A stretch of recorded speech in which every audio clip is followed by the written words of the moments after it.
Assalamualaikum warahmatullahi wabarakatuh. Alhamdulillahirrabbilalamin. Wassalatu wassalamu ala asyrafil anbiya'i wal mursalin wa ala alihi wa sahbihi rasulillahi ajma'in. Puji dan syukur marilah kita ucapkan atas kehadirat Allah Subhanahu wa taala yang telah melimpahkan rahmat beserta karunia-Nya kepada kita sehingga kita dapat bertemu dalam Zoom meeting pada hari ini.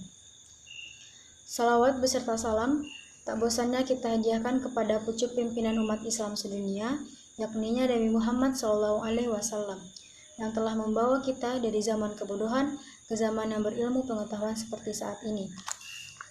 Baiklah teman-teman, perkenalkan kami dari kelompok 1 akan mempresentasikan hasil diskusi kami tentang sistem ekskresi dan sistem gerak. Sebelum kami membacakan hasil diskusi kami, izinkan kami untuk memperkenalkan diri terlebih dahulu.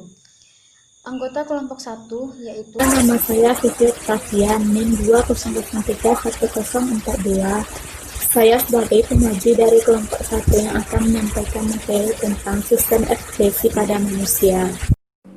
Saya Felia Karisma dengan NIM 2003-1035. Saya sebagai tim penyaji yang akan membacakan tentang sistem ekskresi pada hewan vertebrata. Perkenalkan, saya Mila Hidayatul Iksan dengan NIM 20031082. Di sini saya berperan sebagai penyaji dan saya akan membacakan tentang sistem ekskresi pada hewan invertebrata. Perkenalkan, nama saya Alda Deria, NIM 20031046. Saya sebagai penyaji dari kelompok 1 yang akan menyampaikan materi pertama pada sistem gerak, yaitu sistem rangka. Perkenalkan, nama saya Frelia Nasiptiani dengan NIM 20031141 sebagai penyaji dan akan membacakan materi tentang mekanisme otot rangka. Baiklah teman-teman, untuk pembacaan materi pertama yaitu sistem ekspresi akan dibacakan oleh saudari Vivi Octavia. Kepada Vivi disilakan. Terima kasih moderator. Sistem ekskresi. Ekskresi berarti pengeluaran zat buangan atau zat sisa hasil metabolisme yang berlangsung dalam tubuh organisme. Zat sisa metabolisme dikeluarkan dari tubuh oleh alat ekskresi. Alat ekskresi pada hewan invertebrata berupa nefridium, sel api, atau buluh malpighi. Sedangkan alat pengeluaran pada manusia dan vertebrata lainnya berupa ginjal, paru-paru, kulit, dan hati. Ekskresi membantu menjaga homeostasis dengan mempertahankan lingkungan dalam tubuh agar tetap stabil dan bebas dari materi-materi yang membahayakan. Sistem ekskresi. 1. Ekskresi pada manusia. 2. Ekskresi pada vertebrata. 3. Ekskresi pada invertebrata. 1. Ekskresi pada manusia. Berikut alat-alat ekskresi pada manusia. 1. Ginjal. 2. Paru-paru. 3. Hati. 4. Kulit. Adapun fungsi kulit yaitu sebagai alat ekskresi. Kulit mengeluarkan keringat. Keringat terdiri dari air, garam dapur, sisa metabolisme sel, urea, dan asam. 2. Sebagai alat pengatur suhu tubuh. 3. Sebagai tempat penyimpanan cadangan makanan. 4. Sebagai alat indera peraba. 5. Sebagai alat pelindung tubuh dari gesekan, penyinaran sinar matahari atau ultraviolet, zat-zat kimia, dan lain-lain. Kulit terdiri atas 2 lapisan luar epidermis dan lapisan dalam dermis. Lapisan epidermis terdiri atas stratum corneum yang bersifat mati dan selalu mengelupas. Stratum lucidum pengganti stratum corneum. Stratum granulosum mengandung pigmen. Stratum germinativum bersifat hidup dan sel-selnya selalu membelah ke arah luar.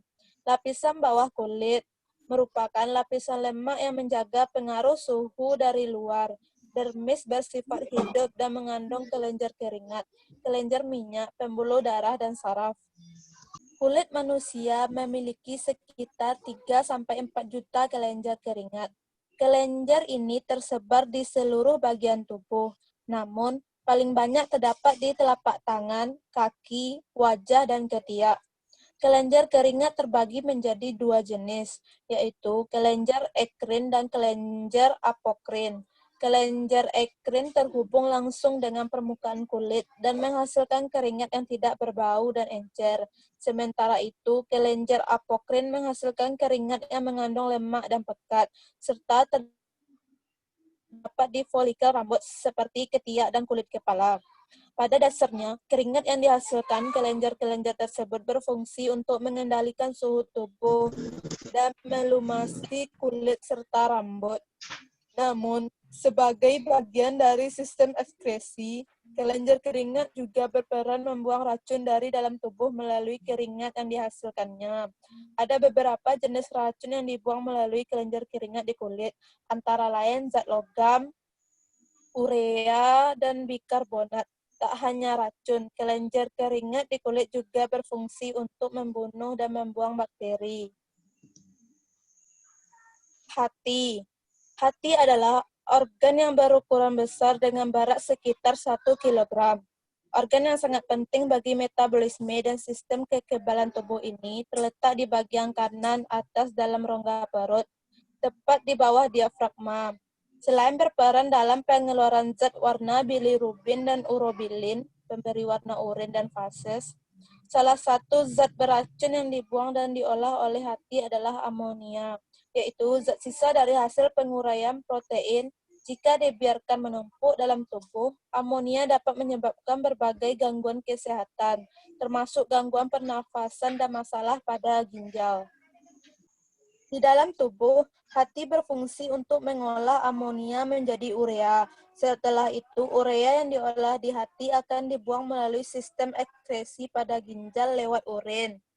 Selain amonia, zat lain yang dibuang atau dieskresikan oleh hati adalah zat beracun dalam darah, misalnya akibat konsumsi alkohol atau obat-obatan. Organ hati juga berfungsi untuk membuang sel darah merah yang sudah rusak dan kelebihan bilirubin yang dapat menyebabkan sakit kuning atau jaundice. Paru-paru. Paru-paru merupakan organ utama dalam sistem pernafasan manusia. Melalui proses pernafasan, paru-paru bertugas untuk memindahkan oksigen yang diperoleh dari udara ke dalam darah. Darah yang telah mengandung oksigen tersebut akan disalurkan ke seluruh jaringan dan organ tubuh agar dapat berfungsi dengan baik. Setelah memperoleh oksigen, setiap sel tubuh akan menghasilkan karbon dioksida sebagai zat sisa metabolismenya. Karbon dioksida merupakan zat beracun yang bisa berbahaya bagi kesehatan apabila menumpuk di dalam darah. Untuk membuangnya, karbon dioksida akan dibawa oleh darah kembali menuju paru-paru dan dikeluarkan ketika Anda menghembuskan nafas. Batu atau bersin juga merupakan mekanisme alami tubuh yang melibatkan paru-paru dan saluran nafas untuk mengeluarkan zat kimia atau gas beracun, debu, kuman, virus, dan benda asing yang masuk ke dalam sistem pernafasan. Jadi, paru-paru sebagai alat ekskresi memiliki fungsi mengeluarkan zat-zat sisa dari proses pernafasan, yaitu CO2 dan H2O. Gas CO2 dan H2O hasil proses metabolisme diangkut darah dari jaringan tubuh menuju paru-paru dan selanjutnya dikeluarkan dari tubuh pada waktu ekspirasi. Ginjal. Ginjal merupakan organ utama dari sistem ekskresi manusia. Organ ini terletak di kedua sisi tulang belakang, tepatnya di rongga perut bagian belakang. Ginjal memiliki bentuk menyerupai kaca merah dan berwarna merah kecoklatan. Manusia memiliki sepasang ginjal yang berada di sisi kanan dan kiri tubuh. Ginjal kanan terletak sedikit lebih rendah dibandingkan ginjal kiri, karena berdekatan dengan hati. Setiap ginjal berukuran sekitar 10-12 cm, atau kira-kira seukuran kepalan tangan orang dewasa. Ginjal berfungsi untuk menyaring zat sisa dari makanan, obat-obatan, atau racun yang terdapat di darah. Selain itu, ginjal juga berperan mengendalikan keseimbangan cairan dan kadar elektrolit dalam tubuh. Jika tubuh Anda kelebihan garam atau mineral, ginjal pun akan membuangnya. Zat sisa yang terkumpul kemudian akan diubah menjadi urin. Urin akan mengalir dari ginjal ke kandung kemih melalui saluran yang disebut ureter. Urin tersebut berisi zat sisa dari ginjal yang akan terbuang saat Anda buang air kecil. Struktur ginjal. Ginjal terdiri dari 3 bagian utama, yaitu korteks bagian luar berwarna gelap, medula sumsum ginjal berwarna pucat, pelvis renalis rongga ginjal, bermuara ke ureter kandung kemih, kemudian ke uretra. Bagian korteks ginjal mengandung banyak sekali nefron, lebih kurang 100 juta, sehingga permukaan kapiler ginjal menjadi luas. Akibatnya, perembasan zat buangan menjadi banyak. Setiap nefron terdiri atas badan Malpighi dan tubulus saluran yang panjang. Pada badan Malpighi terdapat kapsul Bowman yang bentuknya seperti mangkuk atau piala yang berupa selaput sel pipih. Kapsul Bowman membungkus glomerulus. Glomerulus berbentuk jalinan kapiler arterial. Tubulus pada badan Malpighi adalah tubulus yang proksimal yang bergulung dekat kapsul Bowman yang pada dinding sel terdapat banyak sekali mitokondria. Tubulus yang kedua adalah tubulus distal. Terdapat proses-proses penting yang berhubungan dengan proses pembentukan urin, yaitu 1. Filtrasi atau penyaringan. Kapsul Bowman dari badan Malpighi menyaring darah dalam glomerulus yang mengandung air, garam, gula, urea, dan zat bermolekul besar, sehingga dihasilkan filtrat glomerulus, urin primer. Di dalam filtrat ini terlarut zat yang masih berguna bagi tubuh maupun zat yang tidak berguna bagi tubuh, misal glukosa, asam amino, dan garam-garam.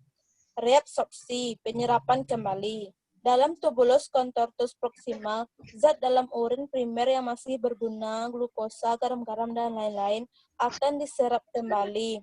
Hasil penyerapan ini dinamakan urin sekunder, filtrat tubulus.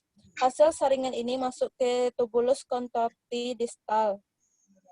Augmentasi, proses penambahan zat-zat yang tidak diperlukan oleh tubuh ke dalam tubulus contortus distal.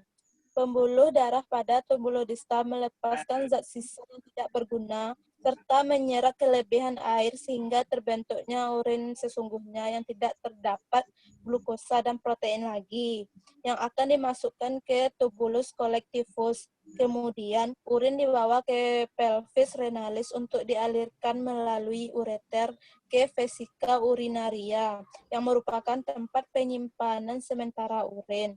Urin normal mengandung zat-zat seperti air 95%, urea, asam urat, dan amonia, zat warna empedu, bilirubin dan biliverdin, garam mineral terutama NaCl, serta zat-zat yang bersifat racun seperti sisa obat dan hormon.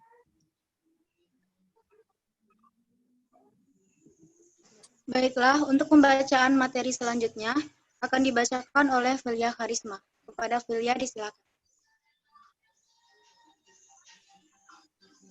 Terima kasih kepada moderator. Yang kedua, ekskresi pada vertebrata. Hewan vertebrata adalah hewan yang bertulang belakang. Vertebrata dibagi menjadi 5, yaitu mamalia, Pisces, aves, amfibi, dan reptil. Kelimanya memiliki sistem ekskresi yang berbeda. Berikut merupakan penjelasan dari sistem ekskresi yang tergolong pada hewan vertebrata. Yang pertama, mamalia. Sistem ekskresi pada mamalia hampir sama dengan manusia, tetapi sedikit berbeda karena mamalia dipengaruhi atau disebabkan oleh lingkungan tempat tinggalnya. Kedua, Pisces. Fungsi sistem ekskresi ikan yaitu untuk regulasi kadar air tubuh, mengeliminasi sisa nitrogen dan hasil metabolisme, dan menjaga keseimbangan garam. Alat ekskresi ikan di atas. Yang pertama, insang-insang. Pada ikan, insang berfungsi untuk mengeluarkan CO2 dan H2O. Yang kedua, kulit kelenjar. Kulit mengeluarkan lendir agar tubuh ikan menjadi licin, sehingga memudahkan ikan bergerak dalam air. Yang ketiga, sepasang ginjal. Pada bagian besar ikan, sepasang ginjal berfungsi untuk mengeluarkan urin. Tipe ginjal pada ikan. Yang pertama, penefros. merupakan ginjal tipe primitif yang fungsi dan komponennya tidak sesempurna manusia. Ginjal tipe ini berkembang pada fase embrional. Yang kedua, mesonefros. Fungsi ginjal tipe mesonefros sama seperti ginjal tipe pronefros. Perbedaannya terdapat pada prinsip sistem peredaran darah, tingkat kompleksitas dan efisiensi kerja ginjal. Ekskresi ikan air tawar. Tubuh ikan air tawar, kadar garamnya lebih pekat dibanding dengan lingkungan sekitar. Glomerulus pada ginjal yang banyak dengan diameter lebih besar secara osmosis menyerap garam dari perairan masuk ke dalam tubuh. Kelebihan air yang ada di tubuh dipompa keluar dalam bentuk air seni. Dinding tubulus ginjal bersifat impermeable atau tidak dapat ditembus oleh air atau kedap air. Air seni yang dihasilkan memiliki kadar air yang tinggi. Ikan air tawar mengalami kondisi hiperosmotik, di mana cairan tubuh ikan air tawar memiliki konsentrasi ionik lebih tinggi dibanding lingkungannya. Untuk mempertahankan konsentrasi tersebut, dibutuhkan sistem ekskresi dan konsentrasi dari ion-ion di samping adanya proses ekskresi yang telah difiltrasi oleh ginjal. Proses filtrasi tersebut terjadi di nefron glomerulus. Ekskresi ikan air laut. Tubuh ikan air laut memiliki konsentrasi kadar garam yang lebih rendah dibandingkan dengan lingkungannya. Karena air garam pada air laut menyebabkan tubuh ikan air laut terhidrasi. Fungsi ginjal pada ikan yang hidup di air laut yaitu untuk menyaring zat-zat yang ada di dalam air dan darah yang hasilnya akan dikeluarkan melalui korpus renalis. Ikan air laut banyak meminum air yang berkadar garam tinggi untuk meningkatkan cairan tubuh. Sedangkan dehidrasi dicegah dengan proses osmosis dan kelebihan garam dihilangkan. Karena ikan air laut berusaha mempertahankan kadar air dalam tubuhnya, maka volume pembuangan urin menjadi jarang terjadi. Agar air tidak keluar dari dalam tubuhnya terlalu sering, glomerulus ikan laut menjadi lebih kecil dan lebih jarang dibandingkan dengan ikan yang hidup di air tawar. Yang ketiga, amfibi. Alat yang digunakan ekskresi dari amfibi adalah paru-paru dan ginjal. Alat ekskresi pada katak ialah ginjal opistonefros yang dihubungkan dengan ureter di vesika urinaria, berwarna merah kecoklatan serta terletak di kanan dan kiri tulang belakang. Saat mengalami metamorfosis, amfibi mengubah ekskresi amonia menjadi urea. Hal ini terjadi saat larva berubah jadi berudu dan hewan darat dewasa. Seperti halnya ikan, ginjal pada katak juga berperan dalam pengaturan kadar air dalam tubuh. Pada hewan amfibi, terdapat sistem pernafasan yang dilakukan melalui kulit dan paru-paru. Alat pernafasan di daratan biasanya menggunakan paru-paru, sedangkan alat pernafasan di air biasanya menggunakan kulit. Yang keempat, reptilia. Alat ekskresi pada hewan reptil ada 3 macam, yaitu ginjal, paru-paru, dan kulit. Dalam paru-paru, ada struktur yang disebut dengan alveolus. Alveolus merupakan kantung udara yang kecil namun kaya akan pembuluh darah. Karena strukturnya yang kaya akan pembuluh darah kapiler, maka pada paru-paru inilah proses pertukaran gas terjadi. Ginjal terdiri dari 3 jenis. Yang pertama, pronefros. Pronefros muncul di masa awal kehidupan embrio, akan tetapi pada kondisi dewasa juga dapat ditemukan masih digunakan pada beberapa hewan seperti pada hewan Myxonoidea dan Telostei. Yang kedua, mesonefros, terbentuk setelah pronefros. Pada masa pertengahan kehidupan embrio, berbentuk seperti saluran panjang dengan bentuk menyerupai huruf S. Mesonefros memiliki lebih banyak saluran daripada pronefros. Yang ketiga, metanefros. Metanefros adalah ginjal yang berada pada tahap paling sempurna pada vertebrata. Mekanisme ekskresi reptil. Yang pertama, ginjal metanefros pada reptil akan menyaring urin yang masuk. Urin pada reptil akan masuk melalui pembuluh-pembuluh yang menuju ke metanefros. Kemudian di sana urin akan disaring. Metanefros akan membuang asam urat yang terkandung dalam urin.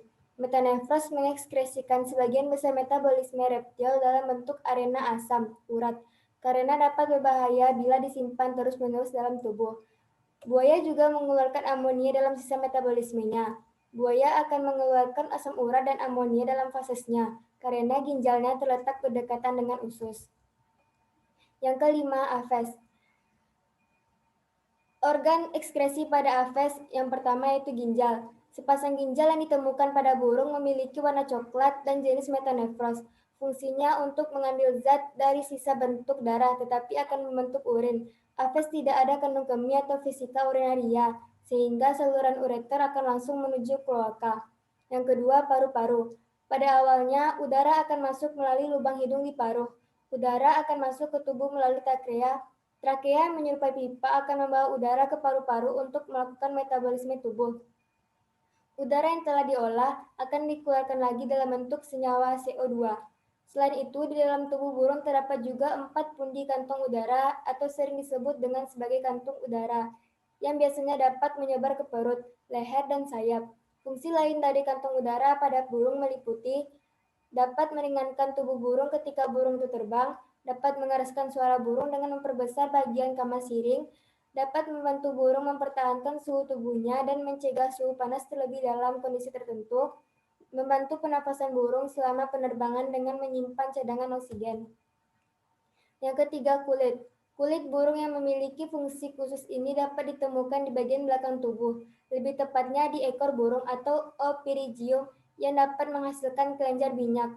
Fungsinya untuk menghasilkan minyak yang akan didistribusikan ke seluruh tubuh, sehingga bulu-bulunya tidak cepat basah saat terkena air. Selain itu, kelenjar minyak juga berfungsi untuk menyimpan cadangan makanan dalam bentuk lemak agar kebutuhan burung tetap terpenuhi. Baiklah, pembacaan materi selanjutnya yaitu ekspresi pada invertebrata akan dibacakan oleh Saudari Mila. Pada Mila, disilakan. Ekskresi pada invertebrata. Sistem ekskresi invertebrata berbeda dengan sistem ekskresi pada vertebrata. Invertebrata belum memiliki ginjal yang terstruktur sempurna seperti pada vertebrata. Pada umumnya, invertebrata memiliki sistem ekskresi yang sangat sederhana, dan sistem ini berbeda antara invertebrata satu dengan invertebrata yang lainnya. Alat ekskresinya ada yang berupa saluran Malpighi, nefridium, dan sel api. Nefridium adalah tipe yang umum dari struktur ekskresi khusus pada invertebrata. Berikut ini akan dibahas sistem ekskresi pada cacing pipih atau planaria, cacing gilik atau annelida, dan belalang. Yang pertama, sistem ekskresi pada protozoa. Protozoa tidak memiliki organ pengeluaran khusus sehingga zat sisa metabolismenya dikeluarkan melalui rongga berdenyut atau vakuola kontraktil, atau melalui kulit secara difusi dan osmosis, contohnya pada amoeba dan paramecium.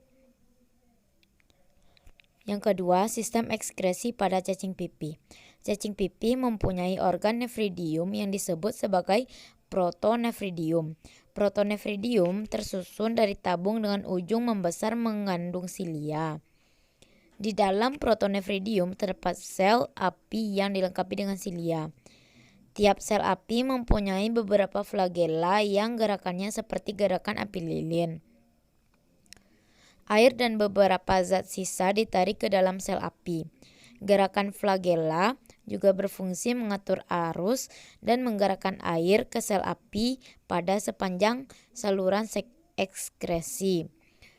Pada tempat tertentu, saluran bercabang menjadi pembuluh ekskresi yang terbuka sebagai lubang di permukaan tubuh nefridiofora.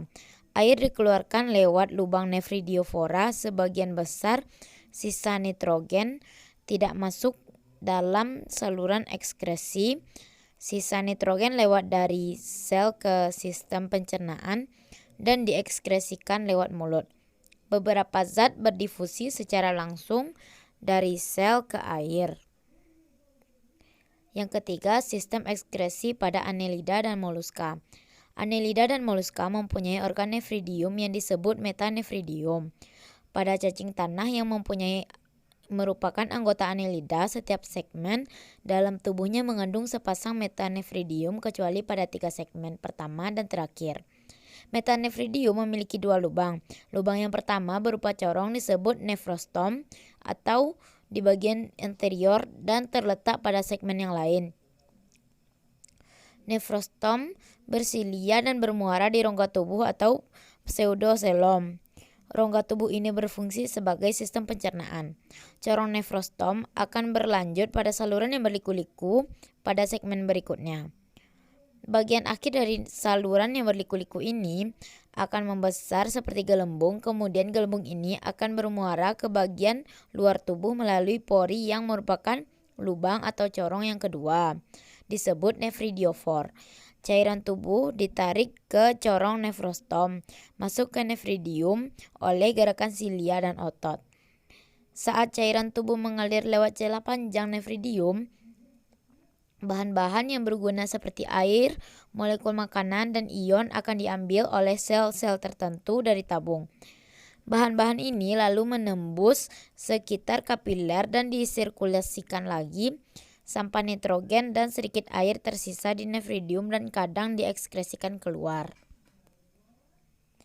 Metanefridium berlaku seperti penyaring yang menggerakkan sampah dan mengembalikan substansi yang berguna ke sistem sirkulasi.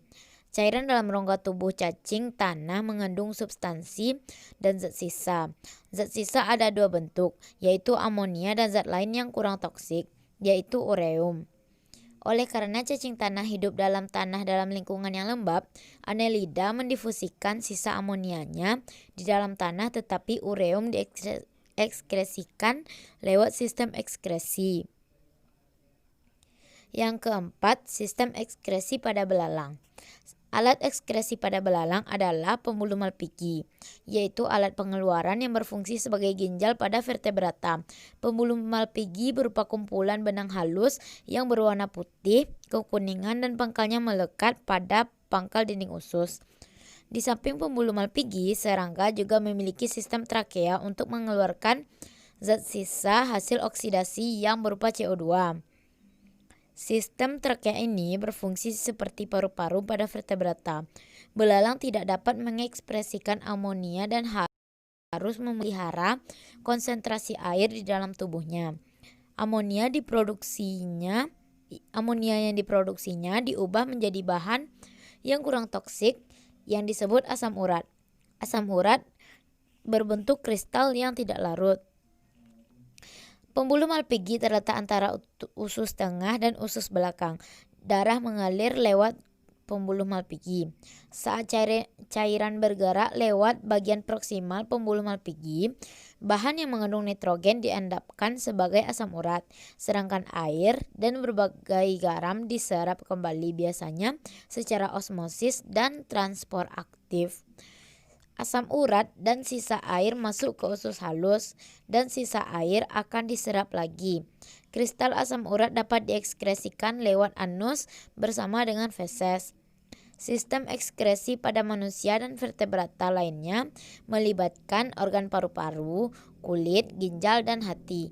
Namun yang terpenting dari keempat organ tersebut adalah ginjal. Untuk pembacaan materi selanjutnya, yaitu sistem gerak, akan dibacakan oleh Saudari Alda Deria. Kepada Alda, disilakan. Baik, terima kasih kepada moderator. Sistem gerak. Sistem gerak itu ada dua. Yang pertama rangka, dua otot. Sistem gerak pada manusia. A. Sistem rangka. 1. Fungsi rangka. Rangka merupakan tulang-tulang yang tersusun sedemikian rupa dengan sistem tertentu, di mana fungsi rangka ini antara lain 1. Sebagai alat gerak pasif karena digerakkan oleh otot. 2. Tempat melekatnya otot rangka. 3. Alat penunjang atau penahan tubuh agar tubuh tegak. 4. Pelindung bagian yang lunak dan lemak, misalnya otak, mata, dan paru-paru. 5. Tempat pembentukan sel-sel darah. 6. Memberi bentuk tubuh. 7. Tempat penyimpanan zat kapur. 2. Macam-macam tulang dan strukturnya. Yang pertama adalah jenis tulang. Berdasarkan jaringan penyusunnya, tulang ini dapat dikelompokkan sebagai berikut. Yang pertama, tulang rawan, atau biasanya disebut kartilago. Tulang rawan terdiri dari sel-sel tulang rawan, kondrosit, serabut kolagen, dan matrik. Sel-sel tulang rawan dibentuk oleh bakal sel-sel tulang rawan, yaitu kondroblast. Tulang rawan pada embrio dan anak-anak berasal dari sel-sel mesenkim. Lebih banyak mengandung sel-sel tulang rawan daripada matriksnya. sehingga bersifat lebih lentur, sedangkan jaringan tulang rawan pada orang dewasa banyak mengandung matriks tulang rawan dan dibentuk di perikondrium atau selaput rawan. Tulang rawan dibedakan menjadi 3, yaitu cartilago hyalin, cartilago fibrosa, cartilago elastis. Yang kedua adalah tulang keras atau osteon. Tulang keras atau osteon tersusun atas sel tulang osteosit, serta matriksnya mengandung kalsium dan fosfor, sehingga bersifat keras. Osteosit dibentuk oleh osteoblast, sel pembentuk tulang. Selain osteoblast, pada jaringan tulang terdapat osteoklast yang berfungsi memindahkan matriks dari tulang lama dan selanjutnya menyediakan ruang untuk tulang baru. Berdasarkan matriksnya, bagian tulang keras dapat dikelompokkan menjadi 2 bagian, yaitu tulang kompak, di mana matriksnya padat, rapat. Contohnya tulang pipi dan tulang spons. Yang kedua, matriks berongga-rongga, contohnya tulang pendek dan tulang pini. Berikut gambar tulang rawan, hyalin, fibrosa, dan elastis. Gambar tulang keras. B. Bentuk tulang. Berdasarkan bentuknya, tulang dapat dibedakan menjadi 3 macam. Yang pertama, tulang pipa. Bentuknya bulat panjang seperti pipa dan pada umumnya berongga. Contohnya tulang kering, tulang hasta, tulang pengupil, tulang betis. Tulang pipa terbagi juga menjadi 3. Yang pertama, kedua ujung tulang yang terdiri dari tulang rawan disebut epifisis. Kedua, bagian tengah memanjang disebut diafisis. Ketiga, bagian sempit antara epifisis dan diafisis disebut cakra epifisis. Cakra epifisis pada anak-anak kaya akan osteoblast dan menentukan pertumbuhan tulang. Pada pusat tulang terdapat rongga yang berisi sumsum tulang. Rongga tersebut terbentuk karena aktivitas osteoklast atau perompakan tulang. 2. Tulang pipi. Bentuknya gepeng, menipis. Contohnya yaitu tulang tengkorak, tulang belikat, dan tulang rusuk. Yang ketiga, tulang pendek. Bentuknya seperti dadu atau pendek tidak teratur. Contohnya tulang pangkal lengan, tulang pangkal kaki, ruas jari, dan ruas tulang belakang. Adalah rangka tubuh manusia. Rangka tubuh manusia ini juga dibagi menjadi 2 kelompok, yaitu rangka aksial atau sumbu tubuh dan rangka apendikular anggota tubuh. Rangka aksial merupakan tulang-tulang yang berada di bagian tengah sumbu tubuh. Rangka aksial terdiri dari tulang tengkorak, ruas tulang belakang, tulang dada atau sternum, dan tulang rusuk. 2. Rangka apendikular meliputi anggota gerak tubuh. Rangka apendikular tersusun dari tulang anggota gerak atas, gerak bahu, tulang anggota gerak bawah, dan gelang panggul. Berikut gambarnya. Keempat, pembentukan tulang atau disebut dengan istilah osifikasi. Rangka terbentuk mengikuti suatu proses dinamakan osifikasi.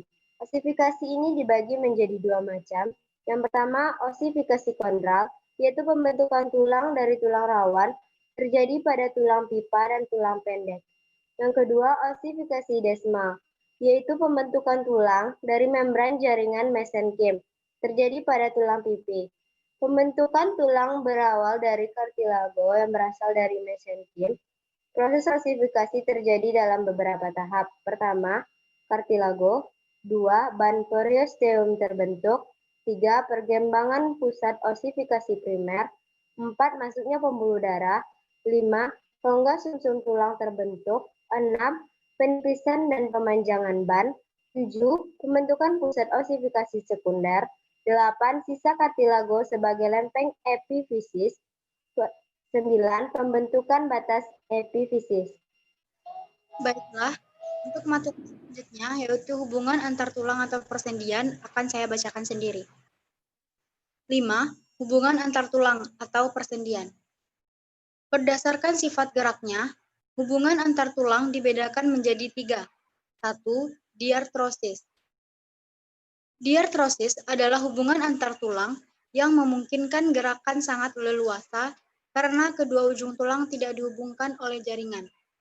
Diartrosis memiliki struktur khusus yang dibangun oleh ligamen, kapsul, membran sinovial, dan tulang rawan hialin. Di daerah persendian, diartrosis terdapat rongga yang berisi minyak sendi atau cairan sinovial yang berfungsi sebagai pelumas sendi. Struktur diartrosis pada persendian adalah dapat dilihat pada gambar, terdapat struktur diartrosis. Kemudian macam-macam diartrosis berdasarkan tipe geraknya adalah 1. Sendi peluru, berporos 3, gerakannya ke segala arah, contohnya tulang lengan atas dengan tulang belikat dan tulang paha dengan tulang panggul. 2. Sendi engsel, berporos 1 dan gerakannya searah, contohnya sendi antara tulang siku, lutut, ruas antar jari, dan mata kaki. 3. Sendi putar, berporos 1 dan gerakan memutar atau rotasi, contohnya sendi antara tulang kepala dan tulang atlas serta tulang hasta dan tulang pengumpil. 4. Sendi gulung atau ovoid, berporos 2, bergerak ke samping dan maju mundur, tapi tidak mengitari poros. Contohnya sendi antara tulang telapak tangan dan tulang pengumpil. 5. Sendi pelana, berporos 2, gerakan seperti orang naik kuda. Contohnya tulang ibu jari serta tulang antara metacarpal dan carpal atau telapak tangan. Yang keenam, sendi kaku atau sendi luncur. Tidak berporos, kedua ujung tulang agak rata dan menghasilkan gerakan geser. Contohnya sendi pada tulang-tulang telapak tangan dan telapak kaki. Amfiartrosis adalah hubungan antar tulang yang memungkinkan sedikit gerakan. Amfiartrosis dibedakan menjadi 2, yaitu 1. Simfisis. Sendi dihubungkan oleh kartilagos rambut pipih. Contohnya pada sendi antar tulang belakang dan pada tulang kemaluan. Yang kedua, sindesmosis. Sendi dihubungkan oleh jaringan ikat serabut dan ligamen. Contohnya sendi antara tulang betis dan tulang kering. Yang ketiga, sinartrosis.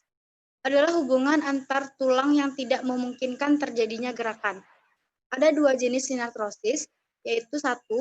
Sinfibrosis, yaitu kedua tulang disatukan oleh jaringan ikat. Contohnya hubungan antara tulang tengkorak atau sutura pada bayi. Yang kedua, sinkondrosis, yaitu kedua tulang dihubungkan oleh jaringan tulang rawan hialin. Contohnya hubungan antara ruas tulang belakang, tulang rusuk, dan tulang dada. 6. Kelainan dan gangguan pada sistem rangka. A. Gangguan mekanis atau fisik. 1. Fraktura atau patah tulang. Apabila tulang yang patah sampai keluar kulit, disebut fraktura terbuka. Sedangkan jika tidak sampai keluar kulit, disebut fraktura tertutup. Yang kedua, fisura atau retak tulang. Dapat diperbaiki karena periosteum akan membentuk kalus atau sambungan. Yang ketiga, memar, yaitu robeknya selaput sendi. Yang keempat, urai sendi, yaitu memar sendi yang diikuti lepasnya ujung tulang dari persendian. Yang B, gangguan fisiologis. Yang pertama yaitu rakitis, yaitu gangguan tulang karena kekurangan vitamin D pada anak-anak sehingga bentuk kaki membelok keluar atau berbentuk huruf X atau membentuk ke dalam berbentuk huruf O. Yang kedua, osteoporosis, yaitu pengeroposan tulang yang terjadi karena kekurangan hormon sehingga tulang mudah patah dan rapuh. Yang ketiga, hidrocephalus, yaitu suatu kelainan yang ditandai dengan penggumpalan abnormal cairan spinal dan terjadi pelebaran rongga dalam otak sehingga kepala membesar. C. Gangguan pada ruas-ruas tulang belakang. Yang pertama, skoliosis, yaitu jika ruas tulang belakang membentuk ke samping. Yang kedua, kifosis, yaitu ruas tulang belakang membengkok ke dalam. Membengkok ke belakang. Yang ketiga, lordosis, yaitu jika ruas tulang belakang membengkok ke depan. Yang keempat ada nekrosa, Nekrosa adalah matinya sel-sel tulang karena tidak mendapat suplai makanan. Nekrosa terjadi jika periosteum rusak. Yang kelima, gangguan persendian. 1. Terkilir atau keseleo, yaitu tertariknya ligamen sendi ke posisi yang tidak sesuai, tetapi sendi tidak bergeser. Yang kedua, dislokasi, yaitu sobek atau tertariknya ligamen sehingga terjadi pergeseran kedudukan sendi. Yang ketiga, ankilosis, yaitu persendian tidak dapat digerakkan karena seolah-olah menyatu. Yang keempat, artritis, yaitu peradangan pada sendi. Artritis dapat dibedakan sebagai berikut, yaitu 1. Osteoartritis atau menipisnya tulang rawan sehingga mengalami degenerasi. Akibatnya, pergerakan sendi terganggu. Yang kedua, artritis Gout adalah gangguan gerakan karena kegagalan metabolisme asam urat. Yang ketiga, artritis Zika adalah berkurangnya minyak sendi sehingga menimbulkan rasa sendi pada saat tulang sendi digerakkan. Yang keempat, artritis eksudatif adalah rongga sendi terisi getah atau nanah sehingga menyebabkan sakit pada saat digerakkan. Yang kelima, reumatoid adalah peradangan sendi yang menyebabkan tulang rawan mengapur dan mengalami degenerasi atau atrofi. B. Otot. Otot merupakan alat gerak aktif pada manusia karena memiliki kemampuan berkontraksi dan berelaksasi. Otot memiliki 3 karakteristik, yaitu kemampuan untuk memendek atau kontraksibilitas, kemampuan untuk memanjang, ekstensibilitas, dan kemampuan untuk kembali ke ukuran semula atau elastisitas. 1. Jenis-jenis otot. Berdasarkan bentuk morfologi, sistem kerja dan lokasinya dalam tubuh, terdapat 3 macam otot, yaitu otot lurik, otot polos, dan otot jantung. Di sini kami sudah memberikan tabel terhadap pembeda antara masing-masing otot, yaitu pembeda antara otot lurik, otot polos, dan otot jantung. Kemudian kami juga menyertakan gambar, silakan teman-teman lihat dan baca sendiri. Kemudian, pembacaan materi selanjutnya akan dibacakan oleh Saudari Freliana Septiani. Kepada Freliana disilakan. Baiklah, mekanisme gerak otot rangka. Otot terdiri dari benang-benang atau serabut otot. Masing-masing serabut terdiri dari ribuan benang-benang yang disebut miofibril. Satu miofibril dibungkus oleh membran sel atau sarkolema. Miofibril tersusun dari filamen tipis dan filamen tebal.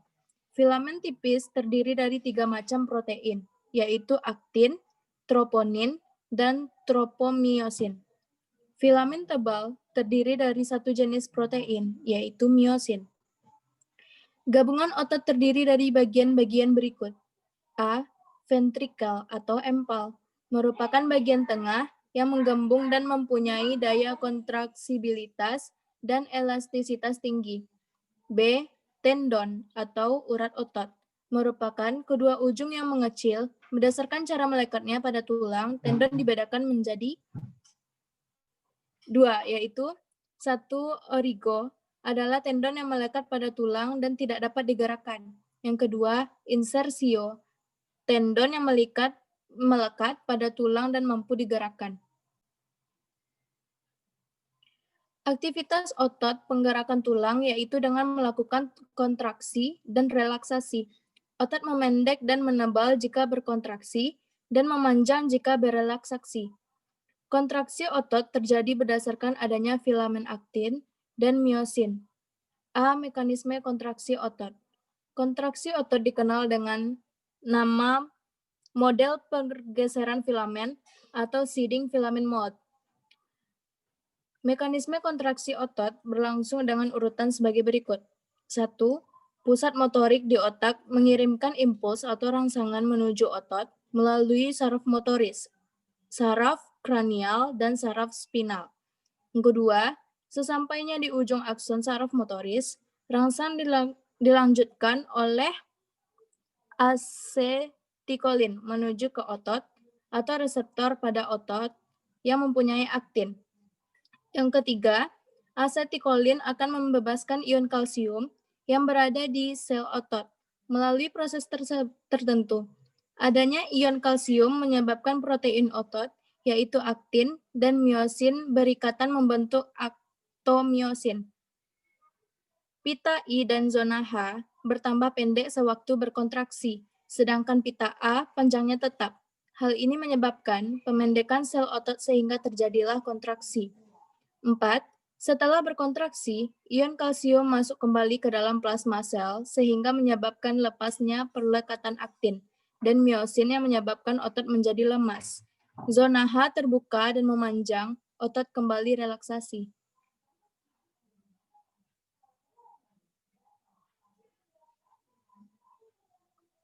Sifat kerja otot. A. Antagonis. Adalah kerja otot yang kontraksinya menimbulkan efek gerak berlawanan. Berdasarkan arah geraknya, gerak antagonis dapat dibedakan menjadi beberapa macam, yaitu sebagai berikut. 1. Ekstensi, meluruskan, dan fleksi, membengkokkan. Contohnya, otot tricep dan bicep. Yang kedua, abduksi, menjauhkan badan, dan aduksi, mendekati badan. Contohnya, gerak tangan sejajar bahu dan sikap sempurna, kemudian kembali ke keadaan semula. Yang ketiga, depresi, menurunkan, dan elevasi, mengangkat. Contoh, gerak kepala menunduk dan menengadah. Yang keempat, supinasi, menengadah, pronasi, menelungkup. Contoh, gerak telapak tangan menengadah dan menelungkup. B. Sinergis, adalah kerja otot yang kontraksinya menimbulkan gerak searah. Misalnya, pronator teres dan pronator quadratus pada lengan bawah.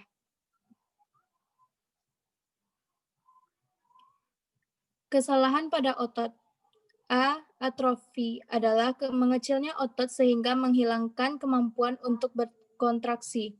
B. Tetanus adalah otot yang terus-menerus berkontraksi atau tonus atau kejang akibat serangan bakteri Clostridium tetani. C. Kaku leher atau stiff adalah peradangan otot trapesium leher sebagai akibat gerakan dan entakan yang salah gerak sehingga leher terasa kaku dan sakit bila digerakkan. Yang keempat, myasthenia gravis adalah keadaan otot yang berangsur-angsur menjadi lemah dan menyebabkan kelumpuhan, kadang-kadang menyebabkan kematian. Yang kelima, hemia abdominalis adalah sobeknya otot dinding perut yang lemah, yang mengakibatkan usus melorot ke bawah masuk ke rongga perut. Baiklah teman-teman, demikianlah pembacaan materi dari kami kelompok 1 tentang sistem gerak dan sistem ekspresi. Kami meminta maaf atas segala kesalahan dan mengucapkan terima kasih atas segala perhatian. Kemudian bagi teman-teman yang ingin memberikan kritik, saran, dan pertanyaan, bisa kita diskusikan melalui forum diskusi e-learning atau WAG. Terima kasih atas segala perhatian dan mohon maaf apabila ada kesalahan.